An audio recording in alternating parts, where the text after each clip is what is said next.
Welcome dear student, welcome to this video ना। आज जो है इस वीडियो के थ्रू हम फिर से एडोलेसेंस के बारे में ही बात करने वाले हैं। लेकिन हमने जैसा देखा था लास्ट वीडियो में एडिक्शन के बारे में हमने देखा था, और उसके बाद में देखा था कि एडिक्शन का एक पार्ट है ड्रग का यूज़, ठीक है, या उसे ड्रग अब्यूज़ कहते हैं, सब्सटेंस अब्यूज़ कहते हैं। तो आज हमको वही देखना है कि ड्रग अब्यूज़ में कौन कौन से ऐसे ड्रग्स हैं जो एज अ सब्सटेंस अगर आप कंज्यूम करते हो तो उसकी आपको लत लग जाती है, एडिक्शन हो जाता है, ठीक है। तो ये 3 कैटेगरी में इसको कैटेगराइज किया गया है। सबसे पहला जो है दैट इज़ ओपियोइड्स, ठीक है। ओपियोइड्स जो है इनका फंक्शन क्या है, ये जो है ये ड्रग्स के तौर पे जब आप इसे लेते हो, बॉडी में कंज्यूम करते हो इंजेक्शन के थ्रू, इन्हेलेशन के थ्रू, या फिर डायरेक्टली कंज्यूम करते हो, तो ये सारी चीज़ों को जब ये आपके बॉडी में जाता है, ठीक है, तो उसके बाद में ये क्या करता है, ये जो है ये आपके बॉडी में ओपियोइड रिसेप्टर्स, मतलब हमारा जो नर्वस सिस्टम है, हमारा जो ब्रेन है, ब्रेन में सिस्टम्स डिवाइड किए गए हैं, central nervous system, peripheral nervous system, autonomic nervous system. तो उसमें से जो सेंट्रल नर्वस सिस्टम है वो central nervous system consist of brain and spinal cord, ठीक है। तो ये जो भी सिस्टम है इनमें रिसेप्टर्स होते हैं। मैंने आपको लास्ट वीडियो में भी बताया था कि न्यूरोट्रांसमीटर्स होते हैं जो मैसेज आपके बॉडी से ब्रेन तक और ब्रेन से बॉडी तक पहुंचाते हैं, ठीक है। तो ये जो भी न्यूरोट्रांसमीटर्स होते हैं ये केमिकल्स की मदद से काम करते हैं, और वो जो केमिकल्स होते हैं, जो आए हुए मैसेज, मतलब केमिकल के तौर पे ही मैसेज आएगा, उसको जो रिसीव करेगा वो भी केमिकल ही रहेगा, और जो ले जाकर पहुंचाएगा वो भी केमिकल ही रहेगा। तो जो मैसेज रिसीव करता है उन्हें रिसेप्टर्स कहते हैं। तो ये जो भी सेंट्रल नर्वस सिस्टम के जो रिसेप्टर्स होते हैं ना, उनमें ये ओपियोइड जाता है, वो रिसेप्टर को बाइंड कर लेता है, लेकिन रिसेप्टर को मूव नहीं होने देता, एक ही जगह पे फ्रीज कर देता, जिसकी वजह से क्या होता है कि रिसेप्टर का काम था ये मैसेज ब्रेन तक लेकर जाना, लेकिन अगर रिसेप्टर को एक ही जगह पर रोक लिया जाए, वहाँ पे उसको फ्रीज कर दिया जाए, तो मैसेज जो है वो आपके ब्रेन तक जाएगा नहीं, और इसकी वजह से फिर आपके बॉडीली फंक्शन में क्या होगा, डिस्टरबेंस क्रिएट हो जाएगा, आपको महसूस नहीं होगा। कुछ चीज़ें देखो, आपने देखा होगा कि कुछ लोग जो हैं वो जब नशे में होते हैं तो उन्हें कुछ महसूस नहीं होता, आप कितना भी मार लो या उनको दर्द हो रहा है वो दर्द महसूस नहीं होता। तो ये जो चीज़ है ये क्यों होता है, क्योंकि आपके ब्रेन के जो रिसेप्टर्स हैं उन्हें बाइंड कर लिया जाता है इन केमिकल्स के द्वारा, और फिर वो जो रिसेप्टर्स हैं वो मैसेज ब्रेन तक पहुँचा नहीं पाते, ठीक है। और ब्रेन ही हमारे पूरे बॉडी का सबसे बड़ा कंट्रोल सिस्टम ब्रेन है, क्योंकि ब्रेन ही हमें बताता है कि आप जो देख रहे हो वो क्या है, आप जो सुन रहे हो वो क्या है, आप जो बोल रहे हो वो क्या है, ठीक है। तो हम इन शॉर्ट बोल सकते हैं कि we can see, we can hear, we can observe, we can learn by our brain, ठीक है। हमारा ब्रेन हमारे बॉडी में बहुत ही इंपॉर्टेंट रोल प्ले करता है, ठीक है। सो इस तरह से वो हमारे जो है वो ब्रेन के सिस्टम को जो है वो रिसेप्टर्स को जो है वो बाइंड कर लेता है। प्लस गैस्ट्रो इंटेस्टिनल ट्रैक, जो भी हमारा जो गैस्ट्रो इंटेस्टिनल ट्रैक है, डाइजेस्टिव ट्रैक है, उसके रिसेप्टर्स को भी वो बाइंड कर लेता है, जिसकी वजह से जो है वो आपको कभी कभी ऐसा लगता है भूख ही नहीं लग रही है, या आपका जो पूरा जो सिस्टम है, ठीक है, डाइजेस्टिव सिस्टम, वो डिस्टर्ब हो जाता है। देन इसके बाद में ये जो भी ओपियोइड है इसे हेरोइन के नाम से जाना जाता है, या फिर it is also called as smack, ठीक है। ये सब जो है वो आपने मूवीज में वगैरह ये नाम सुने होंगे। सो यहाँ पे एक्चुअली ये हेरोइन क्या है, तो ये केमिकल कंटेंट है, और वो केमिकल कौन सा है, डायएसिटिल मॉर्फाइन। डायएसिटिल मॉर्फाइन जो है ये एक प्रकार का ड्रग है जिसे हम हेरोइन बोलते हैं या फिर स्मैक बोलते हैं, ठीक है, जो ओपियोइड कैटेगरी में आता है। देन ये कहाँ से तैयार होता है, तो ये पोपे का एक प्लांट होता है, ठीक है। ये प्लांट जो है इसका बॉटनिकल नेम है पेपेवर सोमनीफेरम, ठीक है। ये प्लांट से ये तैयार किया जाता है, ठीक है। जितने भी ड्रग्स हैं ये प्लांट से ही तैयार किए जाते हैं ज़्यादातर, ठीक है। तो यहाँ पे पेपेवर सोमनीफेरम ये नाम है इस प्लांट का, पोपे इस प्लांट को कहा जाता है। इसमें फ्लावर्स भी लगते हैं, लीव्स होते हैं, तो ये सारी चीज़ों से ये बनाया जाता है, ठीक है। देन ये जो भी हेरोइन है ये डिप्रेसेंट, मतलब आपको जो है वो थोड़ा सा डिप्रेस कर देगा, आप थोड़ा सा लो फील करोगे, आपके बॉडी फंक्शंस जो हैं वो स्लो हो जाएंगे। स्लो क्यों हो जाएंगे? जैसे मैंने बताया, रिसेप्टर को अगर पकड़ लिया तो मैसेज नहीं जाएगा और उसकी वजह से आपके बॉडी फंक्शंस जो हैं वो स्लो हो जाएंगे। तो ये पहली कैटेगरी है ड्रग की। देन इसके बाद में नेक्स्ट इज कैनाबिनॉइड्स, ठीक है, दूसरा जो है दैट इज कैनाबिनॉइड्स। अगेन ये क्या करते हैं, ये बाइंड तो नहीं करते रिसेप्टर को, लेकिन उसके साथ में इंटरैक्ट करने लगते हैं और इंटरैक्ट करने की वजह से, ये जो भी इंटरैक्शन है इसकी वजह से जो है ये रिसेप्टर्स क्या करते हैं, ब्रेन का जो फंक्शन है इसे फिर अफेक्ट करने लगते हैं, ब्रेन का फंक्शन अफेक्ट हो जाता है बिकॉज ऑफ दिस। देन ये जो भी टाइप ऑफ ड्रग है इसे इनहेल किया जाता है, मतलब नाक के द्वारा लिया जाता है, या फिर इंजेक्शन के तौर पे इसे जो है वो लगाया जाता है। और ये जो भी सब्सटेंस है ये जाकर कहाँ पे डायरेक्ट अफेक्ट करते हैं, ब्रेन को तो करते ही है, लेकिन साथ ही साथ ये आपके कार्डियोवैस्कुलर सिस्टम मतलब आपका हार्ट का जितना भी सिस्टम है उसे जो है वो जाकर डिस्टर्ब करता है। मतलब इनडायरेक्टली हम बोल सकते हैं कि ये आपके ब्लड सर्कुलेशन को डिस्टर्ब करता है, ठीक है। देन ये कहाँ से ऑब्टेन्ड होता है, अगेन ये एक प्रकार के प्लांट से ही तैयार किया जाता है, ठीक है। जो भी प्लांट है उसके इन्फ्लोरेसेंस मतलब फ्लावर्स से, ठीक है, फ्लावर्स का जो गुच्छा होता है उससे, या फिर पार्ट, उसके कोई पार्ट से जो है उसे तैयार किया जाता है, जिस प्लांट का नाम है कैनाबिनस सटाइवा, ठीक है। कैनाबिनॉइड ये जो ड्रग है it is obtained from a plant और the flower of the plant called as cannabina sativa. Cannabina sativa से ये तैयार किया जाता है, ठीक है। तो ये भी आपके बॉडी के कुछ फंक्शनिंग को क्या कर रहा है, डिस्टर्ब कर रहा है, जिसकी वजह से आपकी बॉडी नॉर्मल फंक्शन नहीं करी, और अगर बॉडी नॉर्मल फंक्शन नहीं करी तो आप भी नॉर्मल नहीं रहोगे, ठीक है। देन इसके और भी बहुत सारे इसी प्लांट से तैयार करने वाले और भी ड्रग्स हैं, जिसका नाम है मारीजुएना, ठीक है। Then हैसरेस, charas and ganja, all of these are different types made from same plant. एक ही प्लांट से तैयार करने वाले ये अलग अलग प्रकार हैं ड्रग्स के, ठीक है, जो आपके बॉडी में इस तरह का डिस्टर्बेंस क्रिएट करते हैं, ठीक है। देन इसके बाद में नेक्स्ट कैटेगरी है कोकेन, ठीक है। कोकेन जो है ये एक प्लांट से तैयार किया गया है। अगेन इस प्लांट को जो है वो कोका प्लांट कहा जाता है कॉमनली, और उसका जो बॉटनिकल नेम है वो है इरिथ्रोजाइलम कोका, ठीक है। इरिथ्रोजाइलम कोका ये प्लांट है, इससे ये टाइप ऑफ ड्रग तैयार किया जाता है, ठीक है ना। ये क्या करता है, तो ये जो है it increase the level of neurotransmitter dopamine, मतलब डोपामाइन जो सब्सटेंस है जो न्यूरोट्रांसमीटर का काम करता है उसका लेवल वो क्या कर देता है, बढ़ा देता है, लेवल बढ़ा देता है, जिसकी वजह से क्या होता है कि आपके बॉडी में जो एक्टिविटी नॉर्मली चलनी चाहिए उसका जो एक्टिविटी का जो प्रोसेस है वो फास्ट हो जाता है, ठीक है। It's excessive doses cause extreme happiness, irritability या फिर पैरानोमा।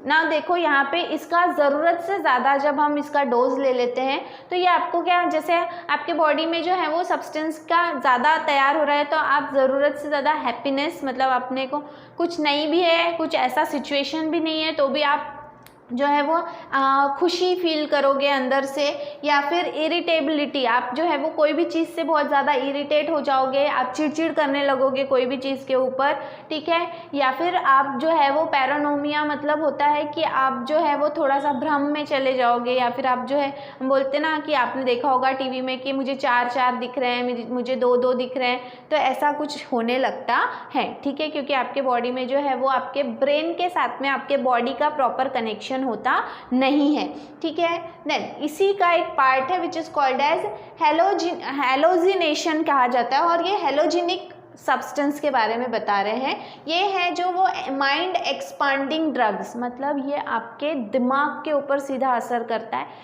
हेलोजिनेशन का मतलब होता है संभ्रम, ठीक है। आप जो है वो थोड़ा सा भ्रम में चले जाते हो, जैसे कोई है ही नहीं, मतलब आप जैसे एक रूम में बैठे हो, वहाँ कोई और दूसरा पर्सन आपके अलावा नहीं है, लेकिन आपको भ्रम होने लगेगा कि हाँ और भी कोई है। या फिर मैंने लास्ट टाइम भी आपको एक एग्जांपल दिया था कि जादूगर जो है वो जादू का शो दिखाता है और कई सारे जादू करके दिखाता है, लेकिन क्या असली में वो जादू करता है? नहीं, वो आपको भ्रम में डालता है कि उसने जादू किया है। तो वो जो है that is called as hallucination, ठीक है। तो यहाँ पे वो सब्सटेंसेस हैं, ये स्पेशली केमिकली जो है वो एल्कलॉइड्स होते हैं, और ये डे ड्रीमिंग, मतलब दिन में आप सपने देख रहे हो, जैसे आपके रूम में कोई नहीं है बट आपको लग रहा है कोई आया है, आप किसी से बात कर रहे हो, तो इस तरह की जो एक्टिविटी है वो इस केस में होती है। डे ड्रीमिंग मतलब होता है दिन में जो है वो सपने देखना। देन इसके बाद में lysergic acid and cannabinoids are hallucinogenic substance, इनमें जो है वो सब्सटेंसेस के नाम मतलब केमिकल कंटेंट बताया है। लाइसर्जिक एसिड एंड कैनाबिनस ये ऐसे सब्सटेंस हैं जो आपको भ्रम में डालते हैं, हेलोजिनेशन में डालते हैं, ठीक है। यहाँ पे 2 प्लांट के नाम बताए हैं, एट्रोपा बेलाडोना एंड धतूरा स्पीशीज़, ठीक है। ये ऐसे प्लांट हैं, धतूरा का प्लांट है और एट्रोपा बेलाडोना, ये ऐसे 2 प्लांट हैं जो जिनके अंदर में जो है वो हेलोजिनेशन की प्रॉपर्टी होती है, ठीक है। मतलब अगर आप उसके कोई भी प्लांट के पार्ट्स को अगर आप जो है वो कंज्यूम करते हो या उसके कांटेक्ट में आते हो तो आपको जो है वो इस तरह की भ्रम की स्थिति आपके साथ में जो है वो तैयार हो सकती है, ठीक है। Then hallucination are unreal perceptions of unreal object and due to the disorder of nervous system, मतलब ये डायरेक्टली आपके जाकर नर्वस सिस्टम को अफेक्ट करता है, और ये एक प्रकार का ऐसी चीज़ है कि जिसमें जो है वो अनरियल, जो एक्चुअली में जो चीज़ नहीं है लेकिन आप जो है वो उससे बिलीव कर रहे हो कि वो है, ठीक है।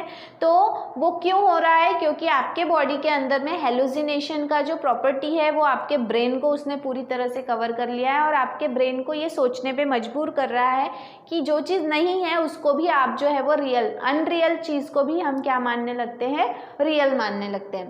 देन इसके बाद में है एडिक्शन एंड डिपेंडेंस, मतलब आपको अगर लत लग जाती है तो आप उस लत, जो भी चीज़ की लत लगती है, आप उसके ऊपर कितना डिपेंड हो जाते हो, ये यहाँ पे एक्सप्लेन करने की कोशिश की है ना। देखो यहाँ पे ये कहा है कि अगर आपने एक बार ड्रग लिया है फॉर एनी रीज़न, किसी भी कारण की वजह से अगर आपने ड्रग कंज्यूम किया है तो यहाँ पे क्या होता है कि उसकी वजह से आपको थोड़ा अच्छा महसूस होने लगता है। अच्छा क्यों महसूस होने लगता है, क्योंकि ये आपके बॉडी के अंदर का जो पेन है या आपके बॉडी के अंदर का जो दूसरे थॉट्स हैं उन्हें रिमूव कर देता है, क्योंकि आपका ब्रेन तब जो है वो काम करना कम कर देता है, मतलब उसका स्लो डाउन हो जाता है, वर्क करने का जो फंक्शन है। उसकी वजह से क्या होता है कि आपको एक बार जो है वो कंज्यूम करने के बाद में अच्छा लगने लगता है, एंड देन नेक्स्ट टाइम जो है वो आप और ऐसा करने की कोशिश करते हो, आपको वो जो है उस चीज़ कि फिर धीरे धीरे क्या होने लगती है, लत लग जाती है। और ये यहाँ पे एक चीज़ बहुत ही इंपॉर्टेंटली कहा गया है, देखो ये सबसे लास्ट में कि it should be clearly borne in mind that use of these drugs even once can lead to addiction, मतलब इस प्रकार के ड्रग्स का अगर आप एक बार भी सेवन करते हो तो ये आपको, मतलब आपको लत इसकी लगने की सबसे ज़्यादा चांसेस है, मतलब इनका असर इतना ज़्यादा आपके बॉडी पे होता है, ठीक है। तो यहाँ पे वही कहा है कि उसके बेनिफिट्स को ध्यान में रखते हुए इंसान जो है वो उसे और कंज्यूम करने के लिए जो है वो कोशिश करता है ना। एडिक्शन जो है वो एक प्रकार का साइकोलॉजिकल अटैचमेंट है, मतलब साइकोलॉजिकली हम क्या हो जाते हैं, जो है वो अटैच हो जाते हैं उस पर्टिकुलर सब्सटेंस से जिसे हम as a drug abuse consume कर रहे हैं, whether it may be alcohol, whether it may be tobacco, whether it may be the kind of drugs, कोई भी हो सकता है। क्योंकि कभी कभी क्या होता है कि कुछ लोग हैं जो बहुत ज़्यादा डिप्रेस्ड होते हैं, तो वो जो है वो सारी चीज़ें भूल जाना चाहते हैं कि मुझे क्या दुख है, कैसा दुख है, मुझे क्या करना है, क्या नहीं करना, और उसको भूलने के लिए वो जो है फिर इन चीज़ों का सहारा लेते हैं, ठीक है। तो यहाँ पे वही कहा है कि एक साइकोलॉजिकल अटैचमेंट है जो आपकी उस सब्सटेंस के साथ में हो जाती है, ठीक है। यहाँ पे टेम्पररी फीलिंग ऑफ वेलबींग, मतलब यहाँ पे आपको देखो, आप जिस प्रॉब्लम से जूझ रहे हो, ड्रग लेने से वो प्रॉब्लम सॉल्व नहीं होगी, लेकिन जितने समय के लिए वो नशा रहेगा उतने समय के लिए जो है वो टेम्पररीली आपको लगेगा कि मैं बहुत अच्छे कंडीशन में हूँ या मेरे साथ बहुत अच्छा हो रहा है, ठीक है। तो ऐसे सिचुएशन के लिए भी लोग जो है वो ड्रग कंज्यूम करते हैं, ड्रग या फिर अल्कोहल कंज्यूम करते हैं, ठीक है। देन इसके बाद में यहाँ पे ये भी कहा है कि जो भी इवन लोगों को ये भी पता होता है कि बहुत ज़्यादा अल्कोहल पीने से या बहुत ज़्यादा ड्रग्स लेने से सेल्फ डिस्ट्रक्शन, मतलब आखिर में नुकसान उनका ही होना है, उनकी जान जा सकती है, उन्हें कैंसर जैसी बीमारी हो सकती है या और भी कुछ हो सकता है, लीवर खराब हो सकता है। फिर भी ये सब जानने के बावजूद भी जो है वो लोग इस तरह की चीज़ों को कंज्यूम करते हैं। मतलब इसका जो असर है आपके बॉडी के ऊपर, आपके बॉडी को इतना ग्रिप कर लेता है ये कि आपको पता होने के बावजूद भी कि एक समय के बाद में ये चीज़ मुझे पूरी तरह से डिस्ट्रॉय कर देगी, उसके बावजूद भी जो है वो लोग ये चीज़ों को कंज्यूम करते हैं, क्योंकि जो एडिक्शन है वो इतना ज़्यादा स्ट्रॉन्ग और डिपेंडेंस जो है वो इतना ज़्यादा स्ट्रॉन्ग होता है। ठीक है, then with repeated use of drugs the tolerance level of the receptor present in our body increases. जैसे जैसे इंसान जो है इस नशे के आदी होते चला जाता है, वैसे ही जो है ये रिसेप्टर्स जो हैं वो बहुत ज़्यादा उसके लिए क्या हो जाते हैं, स्ट्रॉन्गली उसका टॉलरेंस जो है वो बढ़ जाता है।